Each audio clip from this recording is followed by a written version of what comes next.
my presentation is very literal because I just wanted to answer the subject of the seminar. So I'm not going to talk about contemporary art and post-revolutionary art and art at all. But I would like to focus our attention on the hypocrisy of history and religious and politics, and the interpretation of history by politicians, focusing on mainly Polish history, because, well, if I may, to present myself a little bit more detailed, I'm Baptist in the Russian Orthodox religion. I grew up in Poland during communist period, going to school and to university. And most of the facts, which I'm going to talk about, were hidden from my knowledge and my consciousness for most of my life. I discovered it only pretty recently, so I just share it with you.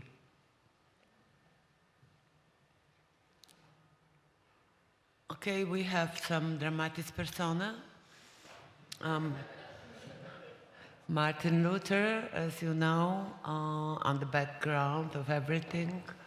The great master of Teutonian order, Albrecht, Hohenzollern, his uncle, the King of Poland, Sigismund I, called Old, and less known Lutheran theologian, Andreas Osiander. But also some other characters, like Georg Joachim von Lauchen, called Rheticus. Rhetic is the region where we are now. Philip Melanchthon, you know. Georg Gische, you know, from the beloved painting, which is in the National Gallery in Berlin by Hans Holbein. But you don't know he had a brother, Tiedemann Giese, from Danzig. And the same Andreas Osiander, all around Copernicus. Then we see another set of people, Jan Łaski, the Polish Chancellor and the Primate of Poland, very important person. His nephew, Johannes Alaskov, whom I learned only some 10 years ago. Erasmus of Rotterdam, Edward VI, the King of England, who had to step down pretty early, and of course Zwingli and Jan Calvin coming from this region. And finally, the illustration of the Luther's Bible as a side story. Oh, I have to come back to the beginning and tell you the story, which is the terrible story of which is each Polish child has to learn very tightly, about the Teutonian order who came to Poland and settled down to protect Poland against the Prussians. Prussians were the tribe which was pretty aggressive, but no wonder why, because the Christian wanted to Christianize that tribe for many, many years. And first of them was Adalbert, the saint, who went there and was decapitated and cut into pieces in 997 and became one of the first Polish saints. And then it repeated later many times. So finally they settled close to the Baltic shore. You see, it was surrendered by Polish Kingdom and Duchy of Lithuania. It was a nice tiny state. They immediately built the state. But with the time being, they tried to conquer more territories, although they were already Christian. And the expansion of this order started to become dangerous for the neighboring countries. And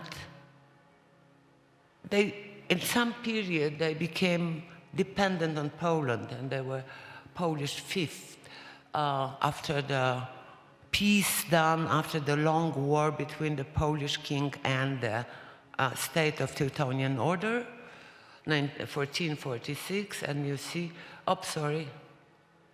you see they had this part, and it was surrendered by Poland. And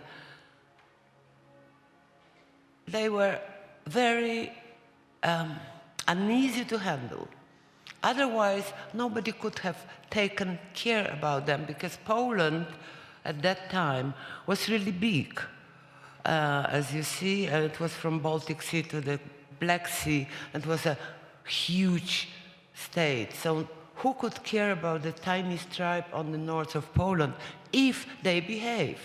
But they were not. So what happened? 1511, Albrecht Hohenzollern became the great master of the order. As you see, he was a little bit cross-eyed. He was, however, the nephew of Polish king. He became this, in 1511, became the master. But, you know, Luther came out. And all of a sudden, you know, this young master of Teutonian Order started to bear the interest to what Luther said. I don't know how it happened, but you know, in 1522, it happened that mentioned already, Andreas Osiander converted to Lutheranism from one day to another when he became the priest in the parochy in Nuremberg. 5 years after Luther thesis. It went so quickly. So, meanwhile, I don't know how it happened that they got along with our master of the Teutonian Order, Catholic, and convinced him to change the religion. It went even quicker because Albrecht wanted to meet Luther, what he did several times. And in 1524, in a part of Prussia, there were already the formal Lutheran parochies, and there was a network that was, it was first network of Lutheran Church, which was approved by Luther in 1524, before this church became Lutheran. And what happened? The Sigismund I, who had this trouble with his nephew, had to do something about this because they had war between them in the family, you know. They had war, and they came to the conclusion that if Albrecht is turning his attention to Luther, so why not to convert to Lutheranism and cancel the state of Teutonian Order? Instead, the uncle promised, you will get the land on your own, the duchy. What they did it because it was a political deal, not very religious at that time. It was a political deal how to get rid of the problem which was called, for Poland, which was called the Teutonian Order. They decided, okay, now it's okay. You become my fifth. Your duchy is dependent on Polish kingdom. Just make a homage.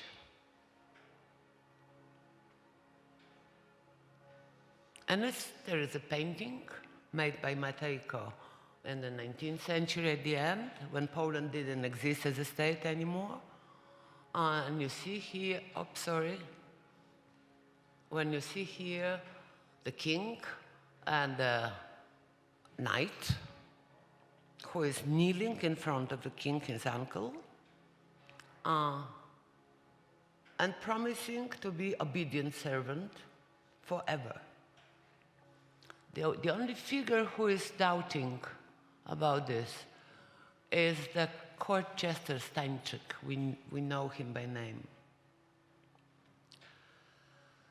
As I mentioned, as of 1525, the Prussia became the Lutheran state. First, whole state Lutheran. Okay, and as I mentioned, I've never known the family links between the king and the Teutonian master. We were not taught that at school. We knew it was Hohenzollern. Albrecht von Hohenzollern. No links with the Polish royalty. And also, we didn't know he converted into Lutheranism to become the prince. I was thinking, what was the real reason for Albrecht to become Lutheran? The political one, just to become the independent prince, or a little bit dependent on my uncle, or the real religious reason? It occurred, it was religious. You know, immediately Lucas Cranach painted his portrait. We see the side crossing a little bit, but not that much already. And beautiful dress. But he occurred to be a really very, very believing Lutheran Protestant. He did a lot to disperse the Protestant religion in his state. Even he invented the silver library that he covered with the silver plates, all these holy books. It consisted of 20-something books. And his state quickly grew up. See, it was the blue one, not very big. But within the next century, the strange state was built on that ground. It was called Brandenburg Preußen, Markgrafen, Brandenburg Preußen, something very strange, as you see the distance between these two. And finally, the following leaders of the Brandenburg Preußen led to establish the Kingdom of Prussia, 1701, like come out from the blue, new kingdom, which didn't belong to the Holy Empire of the German nation, separate. That's why they could conquer Silesia from Austria. Otherwise, it won't be possible, right? So Friedrich the Great took over the rest. So this is how it looked from the small part. They acquired the rest of land, united, and then grew up to the Imperium. In 1871, there was already the Imperium. This is the history in a very short words, which comes out from this homage of Prussia. I visited the order location in Vienna. They have very nice sort of museum, like with some nice paintings, Bibles, yeah. And they choose the new masters every here and there still. So they're very important in the structure of our Catholic Church, something like that. But of course, the two dramatic persona didn't expect how it, I call it butterfly effect, because nobody could predict how the history would end up. So this is the first history with the Luther in the background. The second, oh no, it's like footnote. Because Tadeusz Kantor made the emballage of the Prussian homage by Matejko, and the only person who is really shown is the Jester Steinczyk, who knew what could have happened. That's the end. So the second history is around Copernicus. As you probably know, Copernicus was not really a priest because he were never, sacrificed, but he was close to the Bishop of Ermland. Ermland was the tiny stripe of land surrounded by German order and Prussia, early Prussia, which was under the Polish royal administration until the first Polish partition of Poland. So Copernicus was living there in the connection with Polish state, but pretty independent and more longing to Gdańsk. He was working on the Revolutionibus, started very early, and published Commentariolus, some comments, when he just shown up what he has in mind. But he was still working. It took him a while because he was serving as a medicine doctor, mathematician, the economist, the idea that the bad money is pushing up the good one is his invention, for example. Or cheap money is pushing out the real one. And then the Revolutionibus was ready.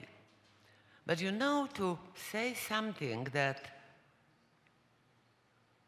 the earth is turning around the sun is impossible in that period. Even Luther didn't believe in it.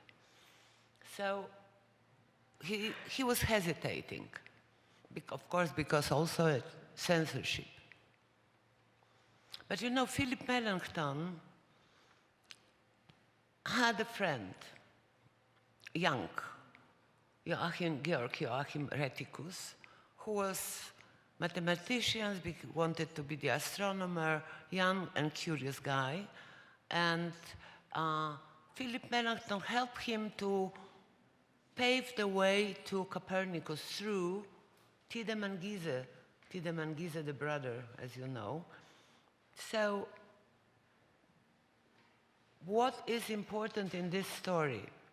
That Tiedemann Giese, the Catholic bishop of Ermland, was a friend of Philip Melanchthon the Lutheran. They had the discussions, but they didn't show the attitude as enemies, first. And second, that they communicated in this part of Europe. They communicated as if they use internet. But remember, they were walking or riding horses. It took a very long time to send a letter to get the answer and so on. However, it went very quickly. So as you see, the merchant from Danzig had a brother, and the brother was really in the very good relations with friends of Luther and a Protestant theologian, and was fond of Copernicus. Also with Erasmus, as I mentioned.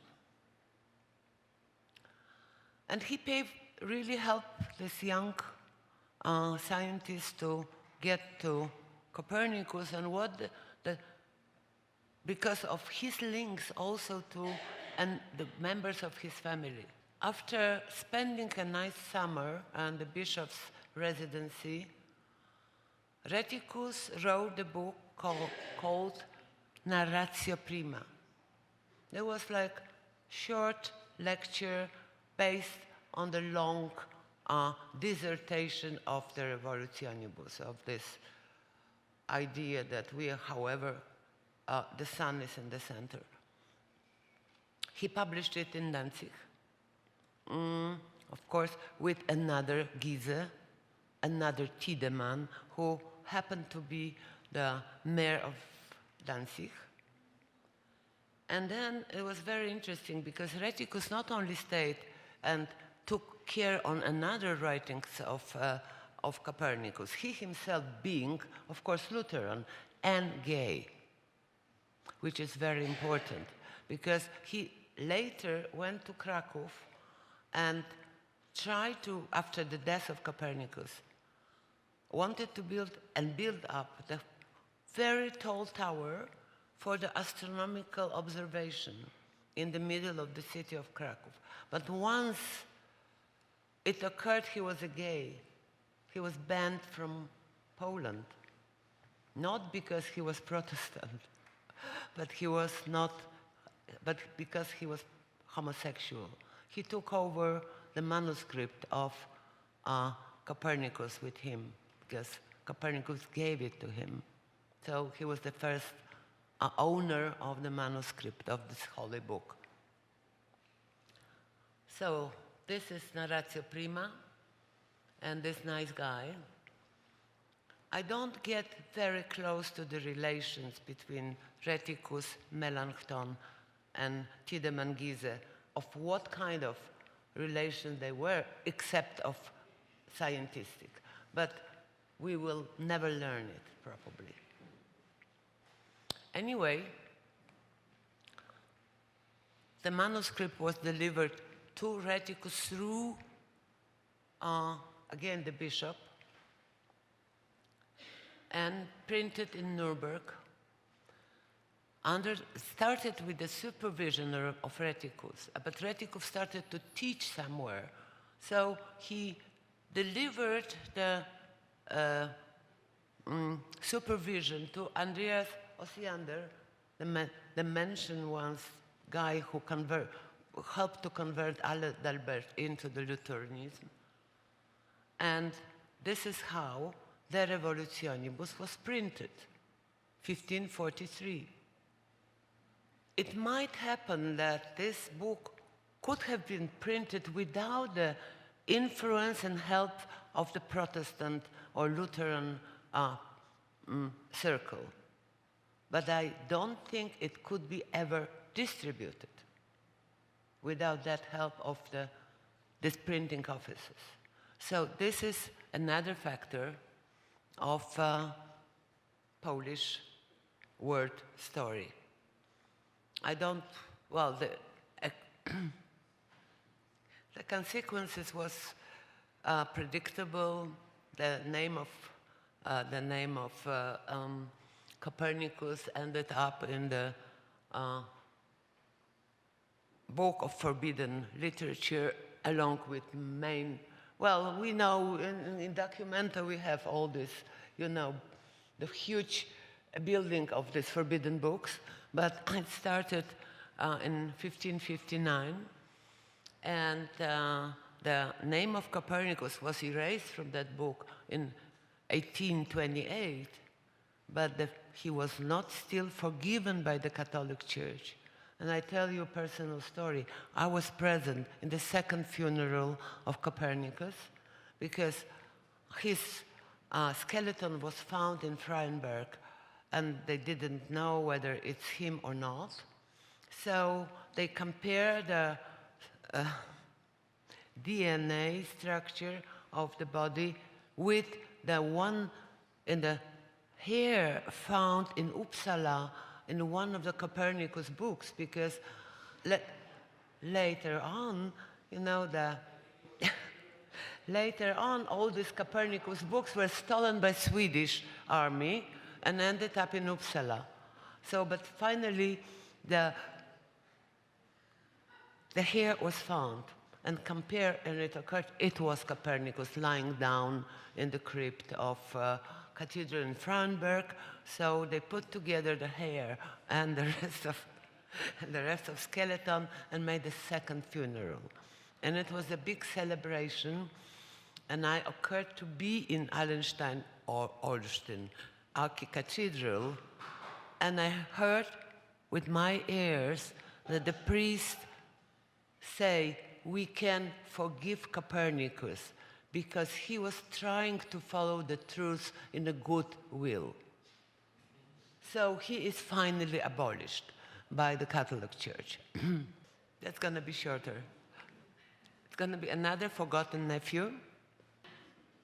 So we had a chancellor who was really very smart and very influential, and he himself had another solution, what to do with German Teutonian order. He, as you see, as you could read, he proposed to the king that the king is making the combination that he takes Adalbert and make him to become the primal of Poland, #1 of Polish Catholic Church. And he had a nephew whose name also was Łaski, but later on it became Alasko, because he went to study in many places and ended up in Basel when he met Erasmus from Rotterdam, who somehow didn't do well financially. So he was staying at his home and finally bought for big money the whole library of Erasmus and say, now you may use it. And he ended up in Emden, in Friesen. Just go there and see the library of Johannes Alasko, full of Erasmus books with the notes on the margins. And it's a very important person for the whole Protestant movement, because he later on went to England and helped England, Edward II, to arrange the religious which could be eventually used by Protestants, European Protestants on the land, on the British territory, was kicked out by Maria Stuart, the Catholic, and went to Poland and had the idea that many of different Protestant groups, which were plenty in Poland, I don't know what made the people to convert so quickly. I think it was mainly the financial reason, but not only. So they felt free. But there were many followers by different fractions, and he decided to unite them and say, guys, let's make one Protestant church in the whole Poland. We will be strong and important. So he invented it and died. After his death, somehow, 100 years later, the Protestant religion was banned from Poland. First, what is interesting, first men couldn't do it, but the women took it over, it's feminist factor. Polish women took over the duties of men in the Protestant churches. Then the separate paragraph also forbade it to women. So there are 2 paragraphs about it, one after another, and 2 or 3 years later. What happened about that I learned about the uncle. I learned in the history, and I finished the historical faculty of the Warsaw University. I've never heard Johannes Alasko's name until recently. Even that I was studying during the communist period, and the communists didn't like the Catholic Church. However, they didn't mention the name of such an important person for the Protestant religion. So this is the third history. And the fourth is about the Luther's Bible. As you know, the Luther's Bible was printed in 1533 by Hans Luft in Wittenberg. The printer was very smart because not only he was believing, he converted in Lutheranism and so on, but he also felt the business. So he printed one copy, one set after another, within 40 years. And each issue was printed with special illustrations because the Bible was full of illustration, 123, which were not only the illustration to the Bible itself, but also were the instrument of persuasion against the Pope and the Catholic Church. Of course, under the Luther instructions, the Cranach and many other, we don't know their names because they left only the initials, were working on this illustration to the Bible. So one of them shows, for example, the philosophers and theologians against the dragon who represented the Pope, as he was wearing the Pope's tiara on the head. Everybody knew what does it mean, what did it mean, and it was very popular. So the Luft printed those copies, but then he changed the illustrations, many, but not all. See, the other were copied. It's not the same as here. It's very similar, but not the same. And meanwhile, also the Czech version of Bible appeared. So Luft borrowed these woodcuts to the Czech printer to use it for the Czech Bible. And there were several issues of the Czech Bible called Netolické or Melantrich. And then Luft went to Königsberg under the protection of Adalbert, the same Adalbert, and opened his printing office there.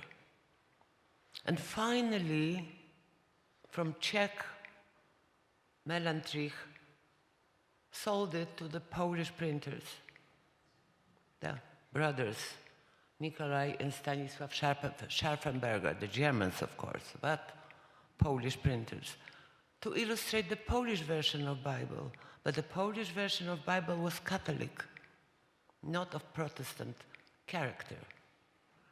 What to be done? They just carved the papal tiara from the woodcut and printed it easily to illustrate the Catholic Bible. Yes, you know, woodcut is a woodcut, it costs money, so why not? It's the easiest way to just take it out, the things which are doubtful. Luft ordered another plate and continue. Polish, so to say, property vanished in the history, and it was 113 out of 123. They ended up in the Jagiellonian University and were rediscovered in 19th century. And the librarian decided to print them out, and he made the whole set. But there was a fire in the printing office. Happily, they took 4 proofs, and all the real wooden carved originals out of it. And that's why they survive. So, you know, all of a sudden, the Jagiellonian University Museum is the owner of 113 original wooden printing mats for Luther Bible. Thank you.